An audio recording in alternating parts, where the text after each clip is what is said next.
It's American Mom. I'm going to be reacting to Sopranos today. This is going to be episode 3.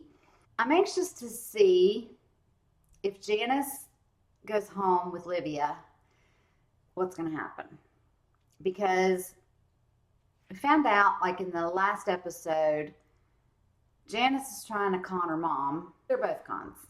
And she wants to live in the house and whatever. And Livia's telling her that there's money in the house, hidden in the house. And so now this has Janice intrigued. I don't know. If Tony doesn't kill Livia, I think Janice might beat him to it. I have no idea. This family is fucked up big time. So we got to see what happens. All right, let's do this. Where's Meadow? I give up. In the house? Uh-oh.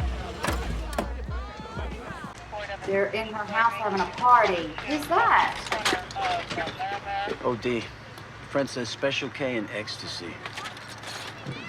Just lucky I knew that cop, so he cut me a favor. Let me guess, he owes you money? See if I run into any of the old crowd. What's he wanting to do? Thanks, doll. Is the name of this episode Let's All Get in Trouble? You take away her car, you become her chauffeurs. You ground her, you gotta stay home weekends and be prison guards. And if you throw her out, the social services will bring her back and we be in front of the judge. She's not 18 yet. 10 years.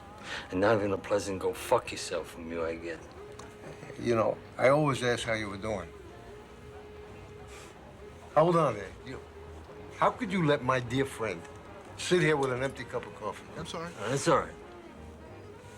Take it easy. Don't be kissing up. Bring this gentleman a nice veal palm sandwich and hurry the fuck up about it. I'm sorry, Ritchie. I will not be shaken down. Sucking up to Tony Soprano has done wonders for you. Shaken down for what? What did I do? Tell me, what did I do? This is not right, Ritchie. I'm not gonna fucking lay down. I knew something violent was gonna happen. Okay. You down, huh? You want me down? You piece of shit! What happened? He said, what'd I do to you? And then we don't know. All right, let's get it down here. Okay. And because she's exercised her independence, you want to penalize her because you don't agree with her choices. Why don't you go get a fucking permanent or something? I'm trying to watch TV. You're punished. For what? I didn't do anything. Oh, you call what you did to Grandma's house nothing? It wasn't my fault. It's never your fault, Meadow. It was just supposed to be me, Hunter, and the Macaluso twins, and then Steve shows up with his asshole friend Adam and a bunch of people from Boonton. Oh, so Steve's just walking around trying doorknobs till he hits the jackpot. And I think you should take away my Discover card. You better believe it. That's right. For 2 weeks. 3. They're like, follow her lead. They don't know what to do. Why don't you get $10 a week? Cash. No more. Till you get your card back. For gas. Oh, the good old days when $10 would fill up your tank almost. Did you see that look on her face? Little bit. Oh! I gotta tell you, your brother Jackie was like a fucking god. Great leader. And I heard a lot about you. Yeah, well, I heard a lot about you. That's why I'm here. What do you mean? Out of respect for our friend here, I'm gonna talk nice. I ever hear you raise your hands to my niece again, next time you won't see my face. You understand? I want to talk to Tony. Go ahead. Nice to meet you. I want to get my shy business back on its feet. Now, I keep getting these calls from my brother Jackie's customers. Where the fuck are you going? I'll talk to you later, Ritchie. Okay. You want to tell me what just happened? We're talking business with the skipper directly. Are you fucking with me? You can talk to him, but not now and never here. What the fuck did I say? Hey, have you been? Can't complain. You look good. Where are your friends going? Yeah, tell them to come back. Join us. No, they're leaving. It's my first time here. The veal is excellent. What are we making, small talk now? Toodle-F. Bye-bye. She's loopy. Not a badass. Toodle fucking ooh. What the fuck was I that? know. God, I couldn't sleep all night. I was so embarrassed. What was so wrong with Toodle-F? It's an accepted form of goodbye. That's not the way I talk with patients. Young girls are not accountable for their behavior. I think Toodle-oo was the action of a ditzy young girl. And I regressed into the girl thing to escape responsibility for abandoning a patient. I had another patient who committed suicide because I was treating this man, because I had to go on the lam. Did you say lamb? No, I thought that was you. Parvati. I changed my name to Parvati in '78. I thought you lived in California now. Seattle, actually, last couple of years. So, how long you been? Out of jail? 1 week. Did they date? Why is it awkward? You wrap up a dime, your crew evaporates, and you walk away from me like I got some catchy disease? I don't talk business with anybody. Don't take it personal. Guy in my position is a government target. What do you think we're meeting in a fucking mall? What was yours before you went away will be yours again. Just gotta give it some time. Jeez, Anthony. You do that for me? Hey, fuck you. What's mine is not yours to give me. Hey, prick, you reached out to me. I said what I wanted to say. Hey, I'm just trying to get you to slow the fuck His down, pants are okay? up Things way are different too now. high. Do me a favor. Back off. He's a good earner. Yeah, for you. Hey, that's none of your fucking cotsies. Those pizza joints are strictly a cash business. They come in handy. He's a sneaky cocksucker. Or whatever. Back off. You do me a favor. If you want to do it, do it. If you don't, go fuck yourself. Oh, yeah? Yeah. How's your sister? Hey, there's no need for that kind of talk. What? My sister. Janice. How's she doing? What happened between them? Oh. Thought you were baiting me, you know. How's your sister? Fuck your mother.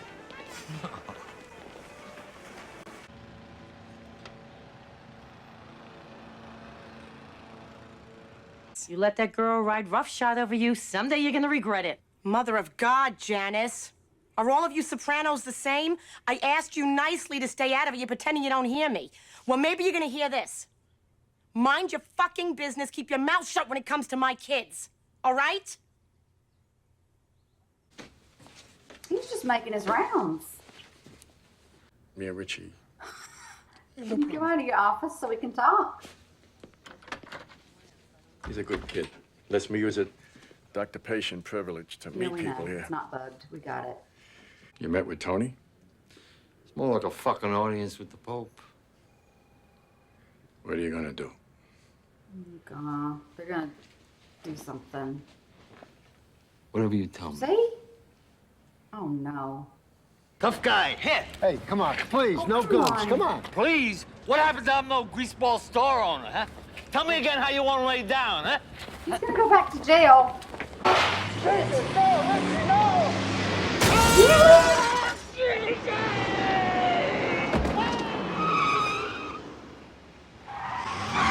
see now why he was in jail.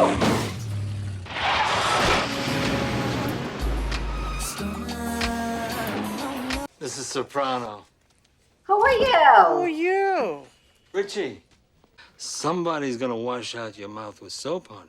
Oh, yeah? Oh, you? Oh, yeah? What a family. It's just chaos constantly. If I were her, I'd be drunk all the time. Watch the road.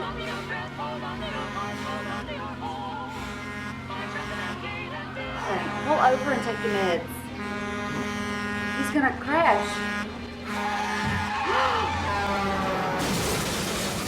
That sounds like a semi. It was. He went through the windshield.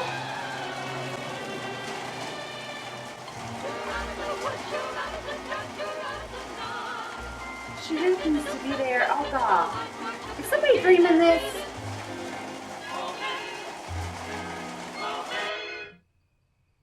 Oh. thought he killed him. Oh, Jesus Christ. Peter, you're scaring your mother. Leave me the fuck alone. You 1,000% sure it was Ritchie April driving that car? 1,000%? No, a fucking 1,000,000%.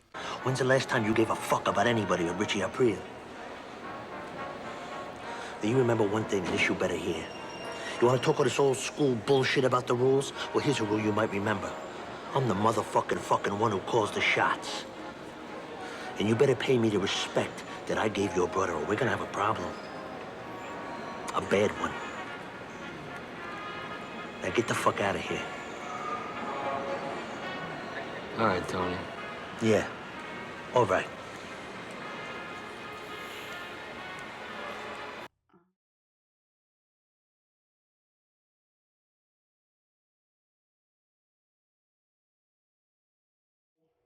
I still don't know what this episode was called.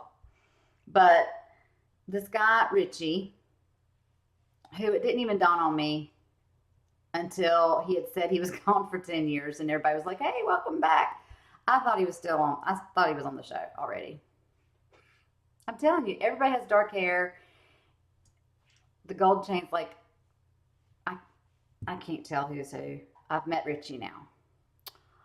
Ritchie has some issues. Some anger issues. He did something to get him in jail for 10 years. I'm assuming that would be murder. So his first visit, one of his first visits, is to go and see a guy, can't catch his name, the one at the end that's all like paralyzed. Evidently, he feels shafted out of this pizza business. He feels he should have had that life or a business like that, but instead he ended up in jail for 10 years. He's blaming it on that guy. I'm sure it's more complex than that, but that's all I can think of right now. So, he beat him up in his own restaurant, and then that wasn't enough. He shows up with a gun, misses, and then finds him in the parking lot and, just smushed him. His car, he took his car and smushed him into his car. And then he just kept running over him and backing up and running him over. I thought he killed him.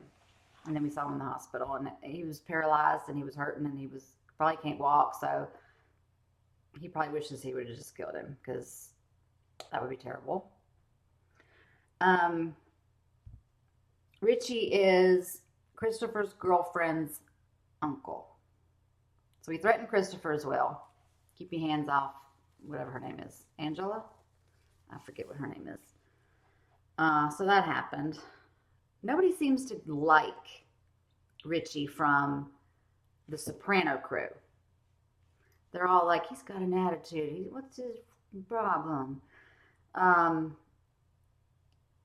then Ritchie goes and sees Uncle Junior, and Uncle Junior's face just lights up.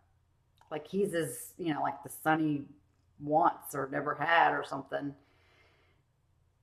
Those two are going to concoct together some way to do something to Tony Soprano. Because he's told him, things have changed. Tony told Ritchie this. Things have changed. I'm in charge now. Like he got in his face there at the end. And that he's running things. And Uncle Junior was running things. So those two are going to be trouble. I have to keep my eye on that. Olivia in the hospital with her. I don't know if she's really being forgetful now or if she's still putting on the act. Don't tell me if I'm not supposed to know. I'll give her that she didn't know who Ritchie was if he's been gone for 10 years. She might be like, who are you? She's still a pain in the ass. So Meadow goes to her grandmother's house because it's empty. Nobody's living there. And just she and a few friends were going to have a party. But it turned into friends inviting other friends, and it got out of control. somebody overdosed there. The police were called. Tony shows up. Meadow was drunk, but she didn't do like the ecstasy, like there was some big drugs going on. There at the end, she was cleaning up. She felt really bad. I think she's a really sweet girl down deep, and I think the son is too, AJ. But they're in such a farked up family, like it's really, I'm surprised that they're not like one of these, you know, like two bad kids. I don't know. Maybe everything is so close to home, literally, that they know they don't want to be like that or do that. I was getting little subtle hints between Janice and Ritchie that they weren't just friends in the past. And it turns out they did date. And then she brought up something to Carmela when they were talking about kids. And she said, oh, well, I wouldn't know. I don't have any. Somebody took her son. I didn't catch the name. But does she have a son? I might need to know that. And why she doesn't have custody of him, or why she lost custody, or what's the deal. The really weird thing was the dream that Jennifer had, the psychiatrist. I wasn't sure that it was a dream until I saw him, you know, through the windshield. Like, that would kill you. And hitting a semi, like, and then I was just like, wait a minute. Something's, and then it shows her waking up. So why is she dreaming that? She sees him at the restaurant earlier in the episode. She's out with some girlfriends drinking wine. And then she stops to say hey. She didn't have to. She's been trying to avoid him. I don't think he's going back to see her since the whole, where she's been on the lam. But then she's leaving and she's like, toodaloo. So she has to talk to her therapist about it.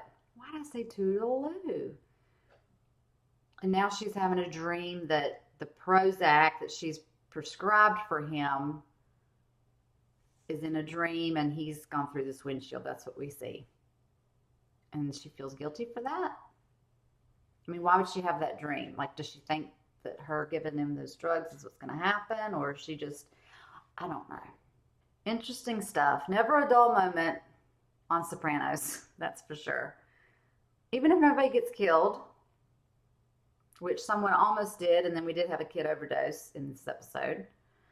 But even if no one dies, it's always tense. I'm always like, you know, someone's going to get whacked. It's going to happen any minute now. Like the whole hour. I'm just like, I'm glad. I mean, I can only do this show once a week because it's really tense. I mean, I enjoy it, of course.